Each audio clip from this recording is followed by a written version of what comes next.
이제 아파트에 대한 그 일반 대중들의 관심이든 아니면 뭐 사는 그 비율들은 점점 늘어나고 있는 반면에 저층형 집합주택에 대한 관심은 상대적으로 훨씬 더 소홀했던 것 같아요. 그래서 요 주택에 대한 비율로 보자면 꽤 큰데 이 주택에 대한 뭔가 새로운 제안들이 좀 필요하지 않을까? 그 다음에 요구되고 있는 삶의 질을 높일 수 있는 주거의 유형으로 저층형 집합주택도 하나의 대안이 될 수 있지 않을까라는 생각이 들어서 그때부터 이제 관심을 가지기 시작했죠. 단독주택은 어쨌든 사용자가 어느 정도 결정돼 있는 상태에서 진행을 하다 보니까 그들의 요구나 니즈에 의해서 설계되는 방향성을 가지고 있고요. 반대로 이제 저층형 집합주택 같은 경우에는 익명이 아니라 어쩌면 아직 그 대상이 정해지지 않는 상태에서 진행을 하다 보니까 약간은 포멀한 유형들을 따를 수밖에 없는 한계가 있었거든요. 근데 이제 상대적으로 저층형 집합주택 같은 경우에는 그 평면이 발전할 수 있었던 그 계기나 기회가 상대적으로는 훨씬 없었던 것 같아요. 모든 다가구 다세대가 개인의 니즈나 아니면 뭐 상품화 가능성이 있는 방향으로 꼭 가야 된다고 생각하진 않지만 지금의 큰 주류의 흐름으로 보면 이제 많은 젊은 세대들은 그런 것들을 되게 요구하고 있는 시대적인 상황도 있는 것 같아요.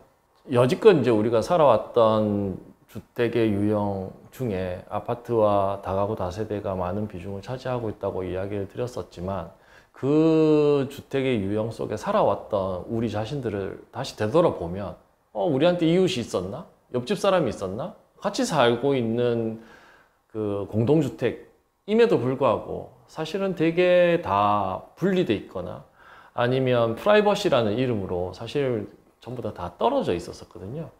이렇게 사는 삶이 과연 맞는가? 물론 이제 아파트 같은 경우에는 훨씬 더 대규모이다 보니까 인원수가 많아지면 그만큼 익명성이 뭐 드러날 수밖에 없는 어떤 한계가 있잖아요.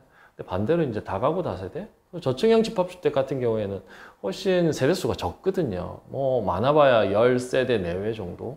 그 정도라고 하면 서로 모르고 지내기에도 힘든 정도의 인원수잖아요. 공용부에 대한 내용들을 너무 또 소홀히 하지 않았나 하는 생각이 들었어요. 그러다 보니까 이제 훨씬 더 개인화되는 그런 집이 되었다고 생각이 들고 저희가 생각하는 그런 그 개인화된 개별적 그 집보다는 집과 집들의 관계가 아주 느슨하게 관계를 좀 맺었으면 좋겠다. 지금은 이제 1, 2인의 주거로 많이 이제 바뀌어 왔잖아요. 그러다 보니까 사실 개인이 가지고 있는 그 뭐라고 해야 되나 외로움이라든지 그런 사회적인 문제들이 이제 하나씩 이제 드러나기 시작하는 거죠. 그러다 보니까 한 명이 살고 있는 집에 이 집들끼리를 이렇게 계속 분리시키는 것이 맞나 하는 생각이 들고요. 그 한 명끼리 살고 있는 집들을 저희는 이제 조금 느슨하게 연결을 시키자라는 의미에서 다시 예전처럼 똑같은 이웃은 아니지만 새로운 유연한 구성의 어떤 관계들을 만들어내는 그런 집들을 만들어 보는 것들이 필요하지 않나 하는 생각이 들었었던 거죠. 서울시에서 만들어낸 그 서울시 공동주택 인증을 받아야 되는 그 제도가 있는데 이전부터 이제 저층형 집합주택에서의 그 세대들끼리의 관계나 공용 공간에 대한 역할에 대해서 저희가 꾸준하게 디벨롭을 시켜 왔었고 그런 과정에 이제 그 인증이라고 하는 그 제도가 있어서 그것들을 이제 결합해서 지금 이제 쓰고 있는 상태이고요. 저희가 이제 공교롭게도 아까 이야기했던 그 공동체 인증을 받아서 할 수 있는 어떤 상황이 되다 보니까 요즘 저희가 이제 이 제도를 통해서 할 수 있는 것들은 동네에 대한 이야기들을 이제 같이 할 수 있는 계기가 됐어요. 땅을 선택을 할 때 저희가 그 영역, 이제 바운더리가 저희가 한 반경 한 300m 이내에 있는 필지들을 저희가 선택을 하고 그것들을 매입을 해서 이제 주택들을 지금 짓고 있는데 그렇게 하나씩 점조직으로 건물들을 만들어내고 새로운 프로그램이 들어섰을 때 동네에 어떤 역할들을 할 것인지 뭐 그거에 대한 관심들을 가지고 요즘 작업을 하고 있고요. 그런 작업을 하기 위해서 저희가 맨 처음에 시작했던 것들은 리서치였었어요. 동네에 대한 리서치. 동네를 이루고 있는 구성원들의 성격들은, 연령대들은, 나이는 어떤지, 그 다음에 거주 기간들은 또 어떤지, 그 다음에 이전에 비해서 지금 어떤 변화를 겪어서 동네가 바뀌고 있는지, 이런 부분들은 이제 저희가 면밀히 조사를 했었었고요. 그런 인자들이나 요소들이 동네를 이루고 만들어내는 것에 되게 큰 영향을 미치고 있다고 생각하고요. 보통은 이제 공공의 영역인 도로가 있고, 그 다음에 개인의 영역, 사유지인 이제 대지가 있다고 하면, 저희가 이제 건물을 설계를 하다 보면 결국은 도로랑 건물 사이에 남는 사유 공간들이 필수적으로 따를 수밖에 없거든요. 공공의 영역이랑 그 다음에 전용 공간이었던 그 건물 사이의 영역들을 저희가 어떻게 해주는지에 따라서 되게 소극적인 공공의 영역으로서의 역할들을 해낼 수가 있다고 생각이 들어요. 예를 들면 뭐 식재들이 들어온다든지 아니면 약간의 어반 퍼니처의 개념으로, 예를 들면 홍은동 같은 경우에는 나이 많으신 연로하신 분들이 되게 많이 살고 계시거든요. 이제 그런 분들이 이제 땡볕에 걷다가 잠깐 쉴 수 있는 의자가 있다든지 그늘이 있다든지 뭐 그런 것만 하더라도 충분히 그 도로에서 접근할 수 있는, 공공에서 접근할 수 있는 어떤 매개의 역할들을 할 수 있는 게 있다고 생각이 들고요. 공공의 영역에서 그 다음에 개인의 영역으로 넘어가는 과정들을 얼마만큼 부드럽게 레이어를 많이 만들어서 부드럽게 연결하는지에 대한 내용들도 있고, 그 다음에 세대와 세대끼리 연결할 수 있는 공용 공간, 그러니까 복도와 계단들을 또 어떻게 만들어 줄 것인지, 주변에 있는 건물하고의 관계들은 또 어떻게 만들 것인지, 이런 내용들이 하나하나가 사실 고민해야지 되는 중요한 내용들이다 보니까 사실 고민해야지 되는 양들은 훨씬 더 많다고 생각이 들죠. 물론 뭐 저층형 집합주택임에도 불구하고 똑같은 평면으로 쭉 올라가는 게 대부분 일반적이긴 하죠. 근데 이제 저희는 이제 그런 부분들이, 그러면 뭐 아파트랑 뭐가 다른 거야 라고 생각하는 거죠. 그래서 저희가 저층형 집합주택에서의 가능성들은 아파트와는 다르고 주택과는 다른 그 두 개의 단점들을 합쳐서 장점화시킬 수 있는 결과를 만들어내는 것. 그게 이제 저층형 집합주택의 최대 메리트이기도 하죠.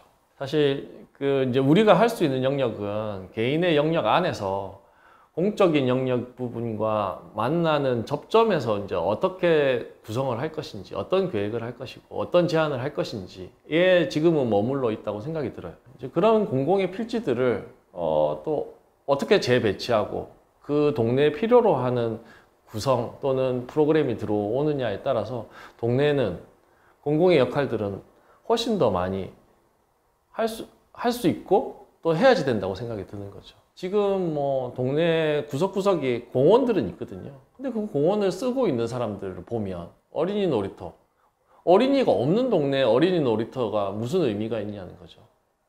도리어 나이 든 분들이 많다고 하면 그네들을 위한 쉼터를 만들어주는 게 훨씬 맞는 거고, 왜냐하면 동네는 계속 바뀌거든요. 바뀌는 거에 대해서 대응할 수 있는 공공적인 어떤 변화들을 계속 관심을 가져줘야지 되는데 그 속도가 따라가지는 못하고 있는 것 같아요. 그런 부분들을 사실 이건 공공이 해야지 돼 라고 이야기하는 것도 하나가 필요하고요.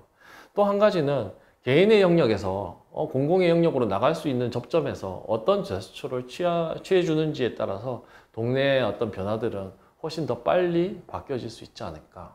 그러면 우리 동네가 뭔가 저런 새로운 시도에 의해서 바뀌고 있구나. 그 다음에 같이 즐길 수 있는 준비가 되고, 또는 어떤 프로그램에 또 같이 참여할 수 있는 그 기회도 이제 저는 생긴다고 봐지는 거죠. 그런 단어가 맞는지는 잘 모르겠지만 공간의 자기화. 어떤 똑같은 공간이라 하더라도 개인이 들어가면 그 사람에 의해서 이제 공간이 변하듯이 자기의 성향이나 자기 개인의 어떤 캐릭터가 잘 맞아떨어질 수 있는, 성격을 잘 표현하거나 보여줄 수 있는 공간이 저는 필요로 하다고 보거든요. 이제 그렇게 선택할 수 있는 다양한 공간들이 앞으로는 더 많이 나왔으면 좋겠다. 이제 젊은 세대, 예전에는 뭐 자기의 어떤 취향이든 이런 것들을 보여주기 위해서 뭐 가방이다, 아니면 또 뭐가 있을까요? 자동차다, 이런 걸로 이제 보여줬다고 하면, 앞으로는 이제 자기가 살고 있는 주거 또는 집, 공간을 자기를 보여줄 수 있는 중요한 어떤 이슈로 이야기될 수 있지 않을까. 그런 공간과 가구와 가전들이 연결되면서, 그것들이 하나로 연결되면 그 공간이야말로 훨씬 더 캐릭터가 살아있는 그런 영역이 되지 않을까라고 생각이 들고, 개인의 시대에서 개인의 어떤 성격이나 아니면 캐릭터를 보여줄 수 있는 공간도 물론 중요하기도 하고요. 그런 개인의 영역들을 연결시킬 수 있는 공적인 영역들이 잘 어우러질 수 있는 미래라고 하면, 지금 우리가 살고 있는 저층형 집합주택의 어떤 조금 더 나은 모습들을 볼 수 있지 않을까라는 생각이 듭니다. 그래서 아까 뭐 그 저층형 집합주택이 가지고 있던 안 좋은 이미지들을 새로운 제안들, 좋은 제안들에 의해서 바뀌기 시작하면, 더 이상 나는 아파트는 싫어, 나는 이런 집에서 이런 관계로 난 살고 싶어 라고 하는 그 수가 점점 저는 늘어날 거라고 보고 있습니다.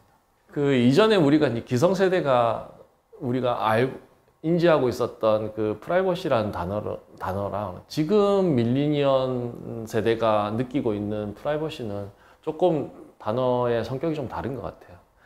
그 지금 젊은 세대가 가지고 있는 인지하고 있는 그 프라이버시는 훨씬 더 내밀화되어 있는 방향이라기보다도, 언제는 자기가 자기의 시간과 영역을 가질 수 있고, 어느 시점에서는 자기가 원할 때 그것들을 열어서 외부의 어떤 사람들이든 공간들을 이렇게 갖고 올 수 있는, 연결할 수 있는, 그것들을 플렉시블하게 만들어낼 수 있는 게 사실 조금 더 지금 현재 젊은 친구들이 느끼고 있는 프라이버시라고 생각이 들고요. 그러니까 외로움에 대한 이야기들을 했는데, 어쨌든 1, 2인 세대가 늘면서 외로움들은 항상 이게 따라올 수밖에 없거든요. 어쩔 수 없이 이제 혼자 살아야지 될 때, 그것들이 외로움뿐만 아니라 집에서는 약간의 위로와 위안을 받을 수 있는 공간이어야지 된다고 생각하거든요. 그 말은 뭐냐 하면, 자기의 영역이 시간이랑 합쳐져서 건물과 자기가 연결되는 시점이 만들어진다고 하면, 그런 시간들이 길어지면 길어질수록 그 공간은 자기화되거든요. 그래서 공간이랑 자기가 떨어져 있는 게 아니라 가까워지면 가까워질수록 그 공간에서 받는 어떤 위안들이 훨씬 더 커질 것이다. 그게 이제 단독주택이나 아니면 저층형 집합주택의 장점이 아닌가 하는 생각이 듭니다.